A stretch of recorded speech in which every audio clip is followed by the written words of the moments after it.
thinking, a method of model construction. You can make a model and put your creativity in. If I was an architect, I can be designing for the look of a building, or I can be designing for the structure of a building. Those are two different ways to think. And if you're doing one, you know, if you're doing the structural part, you know that, yeah, this is the rules I have to follow. You know the logical rules. It's fact-based. And so you're going to engineer it properly. You're not going to allow your emotions to decide, you know, how long the piece of steel can be. You're going to let the science decide how long the piece of steel has to be to support whatever weight. And so you discipline your brain, your mind, your intellect, not to be influenced by some, well, I feel like it could be 20 feet long. You know, you're just not allowed to do that. You have to let the science decide how long it can be. And that's what I mean by objective detachment. Oh man, I'm way over time again. All right, I'm just going to make a second part. Hell with it. So sorry it goes on and on. It really does. So anyway, back to where I was. So words are just definitions. So I think you make language, you mystify it too much. It really isn't that complicated. It's just an arrangement of factual definitions, and you know, a reservoir of definitions. And you combine these facts, these definitions. You hope they are facts. I mean, the real intent is to have fact-based thinking. And so obviously some of us don't do that. I mean, we're all vulnerable to making mistakes and have errors in our fact reservoir, our knowledge base. But the ideal intellect is to keep that as clean as possible. And that's the problem, though, is that this intellect still must use, just as the conditioned mind uses just as it uses the lizard brain to create the final functionality, to make my hands move, to make this, you know, if I'm juggling or I'm doing, it's using the other brains to make it work. Well, the intellect needs the other brains to make the logic process work. So it does have to feed through these older brains and then percolate back up again. That's the thinking process. That's logic. And so there is emotion tied to things. And I've tried to explain that the way good thinking takes place is, like Albert Einstein, he probably felt really good when the math made sense. And so that validated that thinking process for him. It emotionally gave him, he was emotionally able to make some part stick in his brain better or more precisely, or as a conclusion, because he validated it. And so he gave it emotional meaning inside his brain, even though it was an intellectual construct. In his brain, it was tied to an emotion that validated it, that made it strong. So that in his thinking, or even in my talking now, I have validated preconceived notions.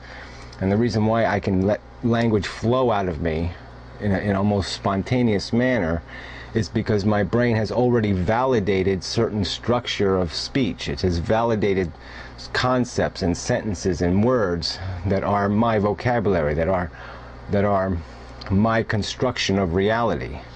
And so it's already preformed to some extent. It's already pre-built. So that would be how I would make a distinction between what I'm talking about, what Freud was talking about, because I don't think he made any allowance for these distinct levels. Like I'm saying, the intellect is the one that's on top. It's the last one, and it doesn't have anything. See, the other ones have something feeding into them. They have something to pervert them. The intellect doesn't necessarily have to be perverted, because there's nothing feeding from the inside onto it. The only thing we have is our senses, which are not perfect, but there's nothing imposing anything on it. It isn't being used by some other part of the brain. It's using other parts, and so it can function relatively independently. It can, all we need is discipline. All you have to say to yourself is, that is my intent. I mean, all great scientists do that all the time. I mean, all they do is say, yes, I'm going to think about what I'm doing here, and I'm not going to allow what I want the answer to be to influence the answer. I'm discovering a truth. I'm not discovering what I want. And we can do the same thing when we intellectualize these concepts. We can separate ourselves from, I love my father, I love kitty cats, or I love a certain flavor of ice cream. All that can be made irrelevant to our logical thinking, and we can just look at the question being posed in a purely logical and disciplined manner. I mean, it takes some discipline. There's no doubt about it, because as I pointed out, we have strong conditioned preferences. We want certain things to be true. I mean, I want it to be a truth that my father's a great man. And so, you know, if I'm ever forced to analytically decide that, you know, it's going to be difficult because my brain wants a certain answer. But in most cases, we don't have that strong a emotional necessity to corrupt the answer. We can separate ourselves emotionally from the question and deal with it in a scientific, disciplined manner, using language and logic, and these very precise as we can make them, definitions. And so that's why I'm always trying to be careful about what words I use, because it is important. It's like I said, when I say something like suffering is negative, then somebody else interprets that as me saying suffering is evil or suffering is wrong. So that's not what I'm saying. I'm saying it creates a component of negative that must be compensated for. So there can be suffering that is justified, but it has to be justified by something of value. And to me, the only thing that justifies the suffering is the elimination of a greater suffering. Because, like I said, suffering really is the quanta. It is the component that this meaning universe is made out of. And that in reality, pleasure isn't really made out of anything. And in most cases, if we analyze our lives, most of our greatest pleasure is, you know, it lasts this long. It's not we're not in protracted states of euphoria.